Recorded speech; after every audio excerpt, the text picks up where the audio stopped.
ilmu yang didapat langsung. Kalau bahasa epistemologinya, ilmunya itu sua objek.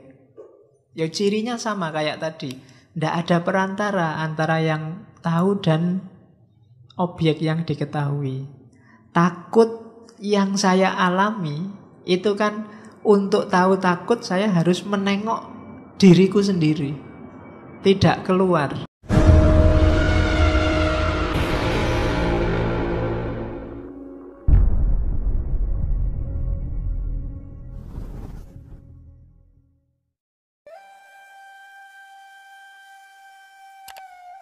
Puncaknya laku tasawuf itu makrifat.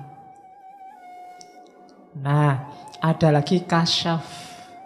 Kasyaf ini juga istilah yang populer, maknanya sama kayak makrifat. Orang yang kasyaf itu artinya terbuka. Dari tidak tahu jadi tahu, itu namanya tersingkap, terbuka.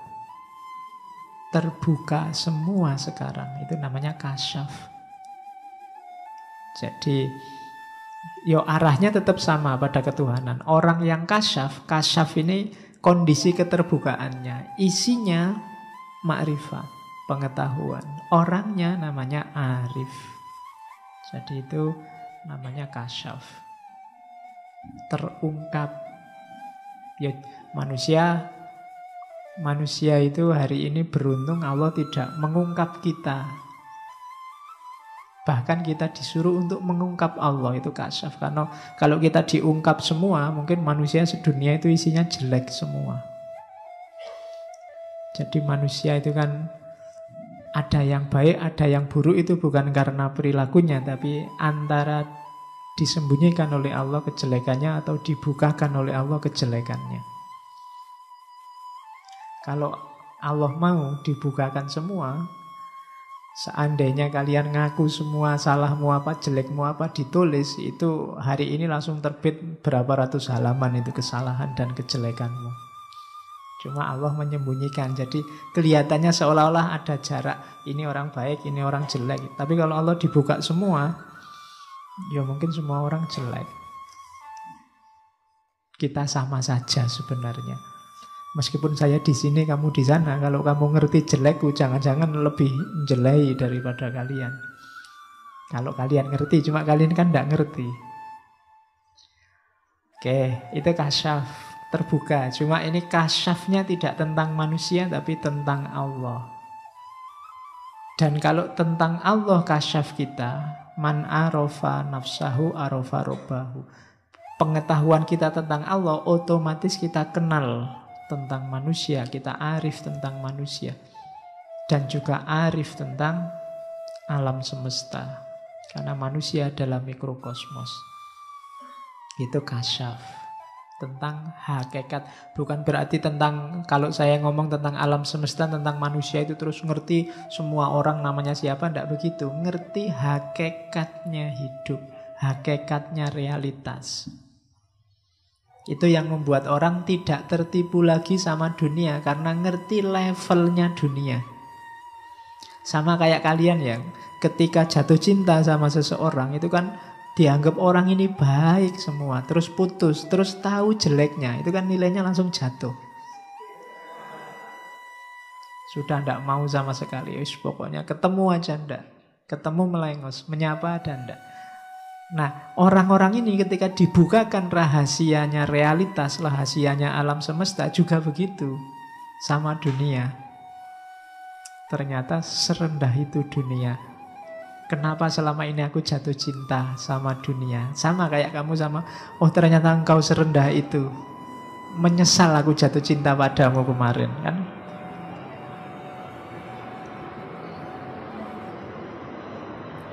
Oke. Kalau bisa menalak dunia semacam itu luar biasa. Yang bisa orang yang sudah kasyaf. Sebenarnya kalian sudah tahu selama ini bahwa dunia itu jelek. Tapi kenapa kok tidak bisa tidak tertarik sama dunia? Karena Kayak tadi, antara takut dalam konsep dan takut yang ngalami sendiri. Kamu belum ngalami sendiri. Pengetahuannya masih berjarak, masih belum kasyaf, masih belum makrifat.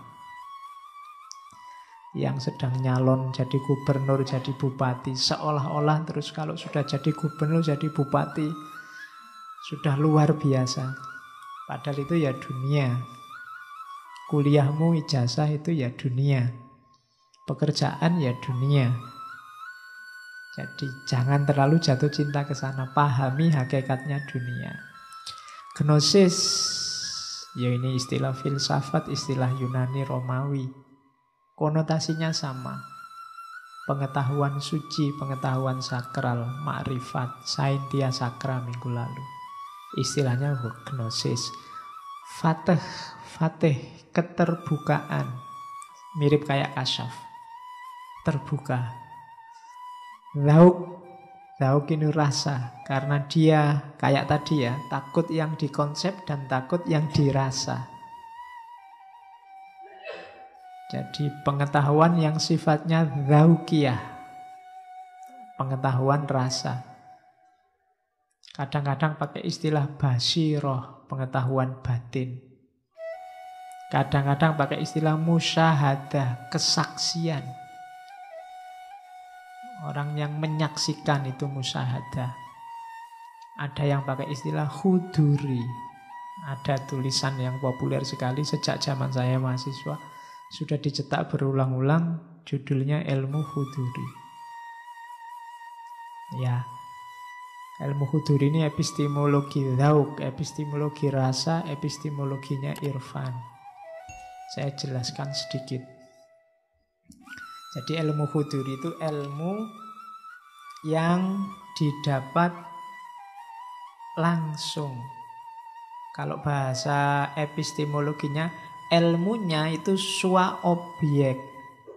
Ya cirinya sama kayak tadi. Tidak ada perantara antara yang tahu dan objek yang diketahui. Takut yang saya alami itu kan untuk tahu takut saya harus menengok diriku sendiri. Tidak keluar. Nah, jadi sua objek itu antara subjek yang tahu dan objek yang diketahui itu jadi satu. Kalau tadi takut yang konsep itu kan di luar dirimu. Tapi takut yang kamu rasakan ini untuk paham, kamu menengok dirimu sendiri. Itu namanya sua objek. Makanya namanya ilmu huduri, ilmu yang hadir dalam dirimu. Ini konsepnya Suhrawardi. Nanti ada tandingannya ilmu husuli. Kalau ilmu husuli, ilmu yang harus dikejar, dihasilkan. Kalian baca buku itu husuli. Tapi kalau ngalami langsung itu huduri. Kayak di Saintia Sakra kemarin, ilmu ini derajat kepastiannya hakul yakin. Jadi tidak berjarak. Levelnya tidak lagi ilmu yakin atau ainul yakin, tapi hakul yakin. Kenapa? Karena kamu ngalami sendiri, jadi ya ngerti. Kayak kamu kawin besok misalnya, sudah lama nunggu kawin. Bayanganmu kawin itu, wah kawin besok mesti sip, mesti. Bayanganmu kan gitu, kayak luar biasa gitu. Ini kan bujangan-bujangan kan gitu. Mungkin besok setelah kamu kawin, walah cuma gini aja. Iya, bayanganmu kayak kayak hati-hati. Iya, itu kan pengetahuanmu hari ini kan belum kawin. Tentang kawin itu masih husuli, masih konsep-konsep. Iya, masih bayangan. Kamu membayangkan kan gitu. Kayak itu belum huduri, masih belum hakul yakin. Mungkin valid, tapi ilmul yakin, masih teori. Kalau besok nanti kawin beneran, baru kamu tahu. Oke, ya mungkin kamu menyesal. Iya. Ayo. Alah Pak, menyesal saya Pak. Kok enggak dulu-dulu, kok cuma satu ya Pak? Oke. Jadi itu ilmu huduri. Cirinya ilmu huduri itu, ya itu saya ambil dari bukunya Suhrawardi. Hadir secara eksistensial. Objek sama subjek jadi satu. Dan ilmu huduri itu pasti benar. Kenapa pasti benar? Karena tidak koresponden. Kalau husuli koresponden, husuli itu bisa meleset. Yang dikonsepkan beda sama kenyataannya. Tapi huduri kamu rasakan sendiri. Ya kayak tadi misalnya tentang kawin. Saya kecewa Pak kawin. Bayangan saya itu luar biasa, ternyata enggak. Loh, kamu keliru, kawin itu luar biasa. Loh, saya merasakan sendiri loh Pak. Itu enggak bisa dibantah. Kenapa? Kamu ngalami sendiri langsung. Jadi ilmu huduri itu ilmu yang tidak koresponden. Jadi tidak ada kategori benar atau salah. Ya mesti benar, kamu yang merasakan. Kalian kan susah bantah, misalnya ada orang mengeluh, saya itu kamar temanku sekamar itu menyebalkan sekali. Itu kan bantahnya susah. Kenapa? Dia sendiri yang ngalami. Kamu kan tidak bisa bantah, jangan-jangan kamu salah merasakannya. Loh, saya yang merasakan. Kok jangan-jangan salah? Saya sendiri, jadi susah dibantah ilmu huduri itu. Kenapa? Kategorinya tidak kategori berjarak dengan yang mengetahui, tidak koresponden. Jadi antara pengetahuan dengan antara yang diketahui dengan yang mengetahui itu jadi satu, namanya swa objek. Jadi pasti benar dalam konteks dia, dalam konteks subjektivitasnya. Gitu loh. Oke, jadi itu cirinya. Jadi dualisme benar salah tidak ada. Karena itu penghayatan langsung. Sama kayak misalnya makan rujak yang pedas. Saya makan lomboknya 2 dan sudah kepedesan luar biasa. Kamu kan tidak bisa menyalahkan saya. Pak, lombok cuma 2 aja sudah pedes. Saya 10 tidak pedes Pak.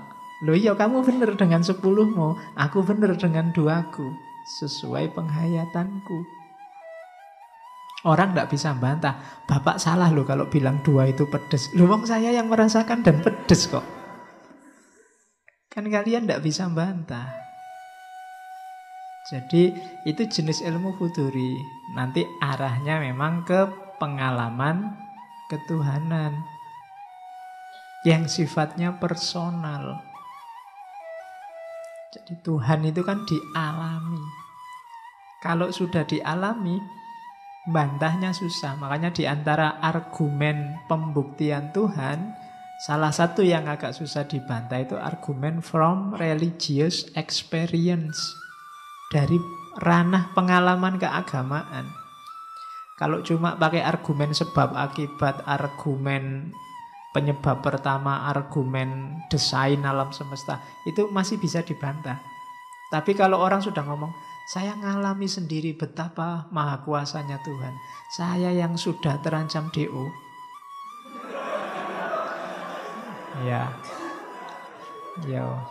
Ya nanti gelarnya PhD, PhD, lulusnya pas hampir DO.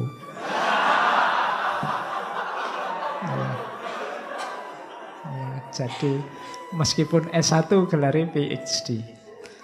Jadi lulus pas hampir DO. Alhamdulillah lulus. Oke. Nah, jadi sifatnya personal, swa objek, tidak ada dualitas benar salah. Dan dia hadir dalam diri kita.